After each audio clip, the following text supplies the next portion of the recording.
orang bosan.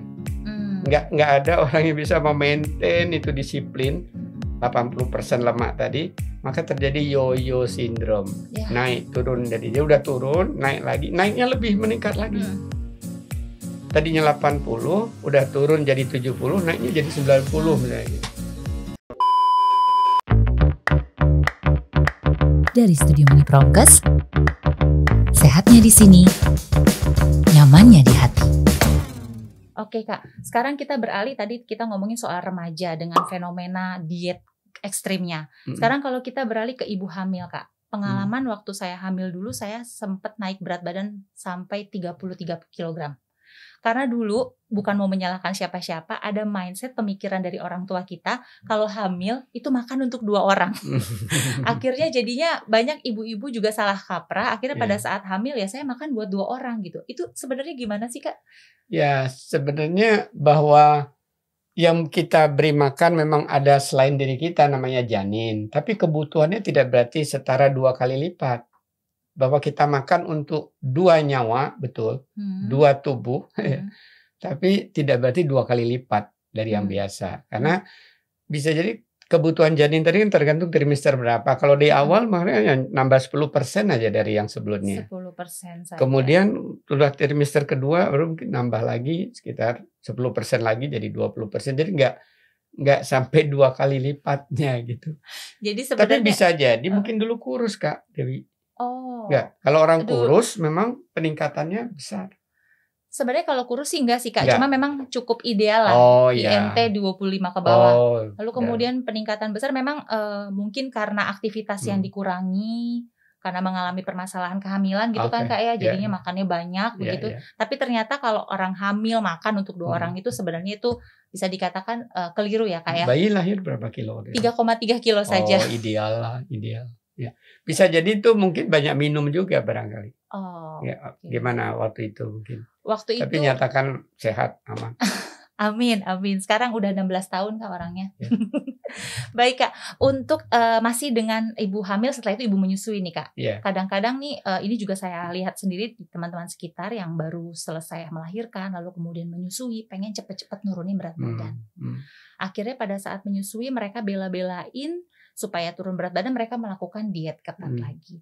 Lalu kemudian karena diet ketat, akhirnya ASI yang dihasilkan pun tidak maksimal. Memang tidak bisa dipungkiri ya Kak ya. Maksudnya memang terlihat nyata sih ibu menyusui yang melakukan diet ketat, pasti produksi ASI-nya berkurang atau bahkan mungkin drastis berkurang. Ya, jadi pertama gini dulu bahwa sebenarnya Tuhan sudah mendesain seorang ibu hamil menjelang melahirkan itu dipersiapkan cadangan.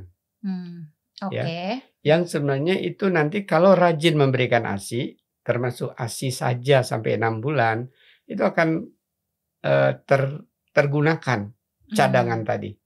Bayangin ya, 1 gelas ASI.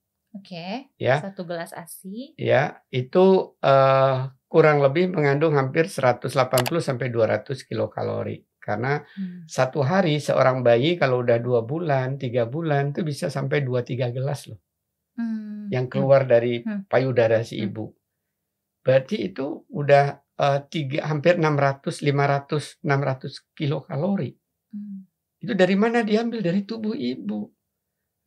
Jadi kalau ibu setelah melahirkan makannya tambah banyak lagi, ya berarti yang cadangan tadi nggak digunakan, makanya tetap gemuk. Jadi memang saya lihat ada beberapa teman kita selebriti memang berupaya secepatnya ya. Nah itu kasihan tadi pada tubuh dia dan juga untuk tadi pemberian ASI. Mungkin karena karir harus segera syuting lagi ya, kita itu sih hak ya mereka ya. Tapi sebaiknya sih dengan memberikan air susu ibu itu dia akan turun sendiri ya Kak ya. Dalam 6 bulan itu bisa turun sampai 12 kilogram. Wow, berarti sebenarnya para ibu menyusui yang mungkin naiknya masih normal ya Dok ya Kak ya, naik sekitar 10 sampai 12 kilogram nggak perlu khawatir ya Kak ya. Artinya dengan menyusui saja berat badan itu akan turun secara sendirinya. Begitu. Selagi makanannya tadi kembali ke sebelum hamil gitu kan. Jangan makanan hamilnya dilanjutkan. Berarti kembali ke makanan sebelum hamil, jangan makanan hamilnya dilanjutkan. Kadang-kadang kita ibu-ibu Sudah suka terbiasa ya. iya, sudah kembali ke kebiasaan yang benernya agak sulit memang Kak. Iya. Tapi memang ini semoga bisa mengingatkan kita khususnya buat para healthies yang mungkin saat ini sedang mengandung, sedang hamil, hati-hati untuk tetap menjaga asupan bahkan sampai nanti menyusui. Jangan khawatir karena tanpa diet pun sebenarnya berat badan tuh akan turun dengan sendirinya. Yang penting menyusui dengan baik dan benar gitu ya Kak ya. Betul. Baik, lanjut dengan anak-anak nih Kak. Tadi udah ngebahas ibu hamil, ngebahas soal kemudian ngebahas juga soal remaja, sekarang soal anak-anak.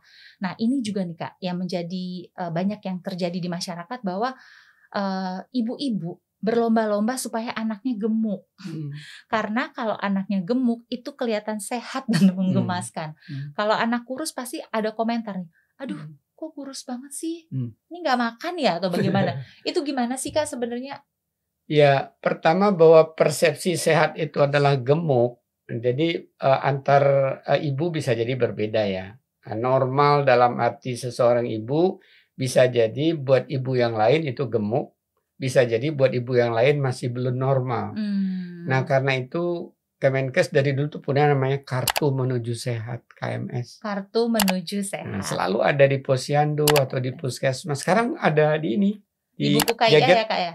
Di aplikasi juga ada. Oh aplikasinya juga udah ada. Nah jadi selain kita berperasaan gemuk, normal, enggak gemuk lebih baik ya di googling juga bisa deh. Di googling, iya ya kayak sebenarnya informasi kalau bisa kita malas dapatkan ke posyandu karena pandemik Hmm. misalnya, jadi itu jelas umur berapa, laki perempuan, berat badannya berapa, terus nanti ada garis kan, kalau dia di hijau berarti itu normal, Berarti masih kalau dia di normal. bawah garis merah berarti nah itu kurang.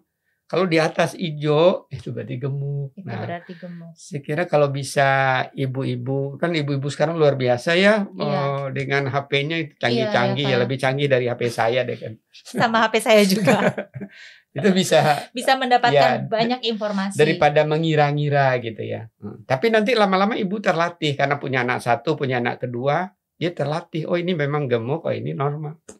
Oh iya, berarti memang pemikiran atau mitos tentang anak gemuk itu sehat itu tidak ya Dok? Tidak ya Kak ya? Berarti kembali lagi ke tadi itu ya, Iya bahwa kalau ada standarnya. iya ada standarnya. Ada Iya. standar. Kembali lagi ke KMS tadi, Kartu Menuju Sehat. Kalau masih di batas standar normal, di Ya dari seperti hijau tadi bayi itu, lahir Kak, ya? kan, bayi lahir kan selangnya besar dari 2,5 kilo sampai misalnya 4 bahkan 4,5 kilogram itu masih dianggap normal kan. Tapi ada buat ibu tertentu di atas 4 kilo ini udah gemuk banget karena gemuk ketika setelah usia 3 tahun itu baru yang berefek gemuk pada remaja dan dewasa. Jadi kalau gemuk sebelum usia 3 tahun itu dari hasil-hasil kajian tidak menunjukkan bahwa dia akan gemuk pada usia remaja dan dewasa. Gemuk setelah anak usia 3 3 tahun tahun. justru itu yang berefek 2/3 akan gemuk pada usia remaja. pada usia remaja. Gemuk pada remaja, 2/3 akan gemuk pada usia dewasa. Jadi ini ada investasi. Berarti yang memang buruk. sudah diinvestasikan sejak kecil ya Kak ya. Kalau misalnya Setelah dari 3 tahun. setelah 3 Ya. tahun itu anak-anak dibiarkan terus menggemuk, maka ini akan menjadi investasi pada saat mereka berusia remaja Ya. dan selanjutnya. Investasi buruk ya. Nah itu dia Kak. Terus kadang-kadang kan memang bukan kadang-kadang investasi buruk. Terus kan sering sekali kita temui bahwa anak-anak itu susah sekali makan sayur dan buah. Bagaimana itu Kak? Ya, dari berbagai kajian ini ada faktor lingkungan dan faktor dari orang tua terutama ibu ya. Jadi bukan dia diturunkan tapi karena kebiasaan ibu nggak suka makan. Bahkan kajian ini udah 6 tahun yang lalu ya. Ibu hamil nggak doyan makan sayur, cenderung bayinya juga nggak suka makan sayur. Apalagi seorang ibu dari anak balita di keluarganya nggak biasa makan sayur, maka juga anak ini tidak akan terbiasa makan sayur. Ini lagi-lagi investasi jelek itu akan jadi jelek, investasi baik akan baik. Okay. Nah, memang alternatifnya tentunya seorang ibu perlu kreatif ya. Kreatif. Ya, misalnya kalau memberikan kangkung nih sering, termasuk saya masa kecil saya benci makan kangkung karena cara motongnya oleh bunda saya panjang-panjang. Jadi sulit nelannya. Nah, jadi harusnya itu motong kangkung kalau untuk anak diberikan usia 2 tahun ya Jangan seperti dewasa hanya satu panjang dipotong 3 gitu ya. Tapi Berarti kecil-kecil. cara pengolahan juga mesti dibedakan ya Kak Betul, ya? belum lagi soal cita rasa. Ini baru soal cara memotong saja. Begitu juga soal buah ya. Iya, Ada iya Kak. anak yang dia memang perlu dipotong kecil-kecil, bahkan ada yang lembut dulu, nggak dipotong 2 aja silakan gitu ya. Sedangkan orang dewasa aja ya Kak ya, kalau saya nyetok buah di kulkas itu kalau nggak dikupasin, nggak dipotongin tuh nggak ada yang makan, apalagi anak-anak gitu ya betul. Kak ya. Berarti memang perlu kreativitas dari para ibu atau bapak-bapaknya juga mesti Ya, ikutan ya Kak ya, orang tua sebagai pengasuh untuk menyiapkan makanan yang kalaupun memang kerja pulang pagi pergi pagi pulang malam, pengasuhnya yang diberikan bimbingan untuk cara menyajikannya begitu. Supaya anak-anak bisa mendapatkan asupan yang seimbang, sayur dan buah terutama, supaya mereka bisa tetap mengkonsumsi sayur buah dengan cukup. Baik Kak, nah sekarang tadi ini Kak, kalau buat kami-kami yang sudah terlanjur obesitas. Masa sih? Bagaimana sih Kak cara mengatasinya?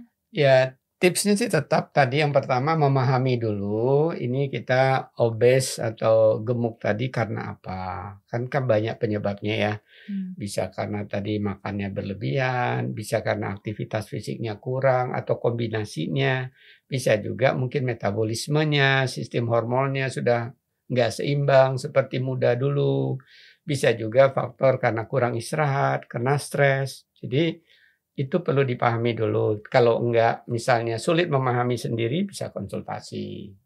Nah kalau kita tahu oh ternyata ini metabolismenya agak gangguan, ada namanya hipotiroid ya. Wah itu orang cepat gemuk itu, makan sedikit gemuk. Tapi sebaliknya hipertiroid itu makan banyak enggak gemuk-gemuk. Jadi itu kita pahami. Jadi memang harus memahami secara dalam lagi ya Kak ya, terkait dengan faktor-faktor yang mempengaruhi mengapa kita bisa obesitas. Ya kalau enggak akhirnya trial and error kan, coba menurunkan makan, oh udah turun ya udah berarti karena itu. Oh kemudian aktivitas fisik ya dengan tadi apakah sehari setengah jam sampai 1 jam 3 kali seminggu ternyata turun, oh berarti kan aktivitas. Tapi kan ada orang udah aktivitas fisik, udah ngatur makan, tapi kok nggak turun-turun ya. Nah bisa jadi tadi faktor ketiga, keempat, kelimanya tadi. Dan kembali lagi memang yang paling baik dan benar adalah kita konsultasi dulu ya Kak ya dengan nutritionist atau dietitian.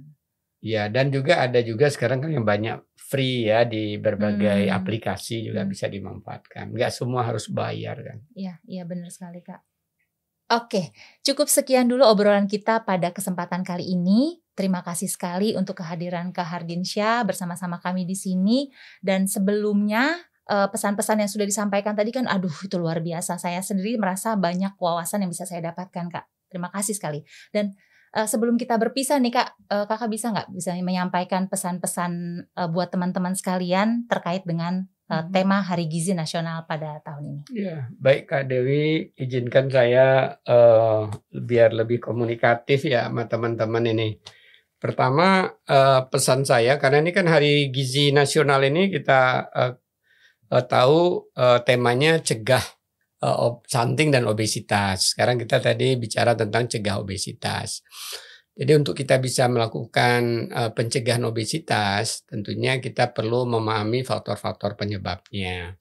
Ada karena faktor makanan, ada karena faktor aktivitas fisik yang kurang, makanan yang berlebih, bisa karena gangguan hormonal, bisa juga barangkali kalau kakek nenek dan di atas kita, generasi kita juga gemuk, mungkin ada potensi genetik juga, tapi potensi genetik biasanya kecil ya. Paling besar itu pengaruh makanan dan aktivitas fisik. Nah, kalau tadi karena kebanyakan makanan, kita telusuri satu demi satu. Ternyata yang sumber-sumber karbohidrat yang sering saya makan itu apa? Itu dulu yang dikurangi.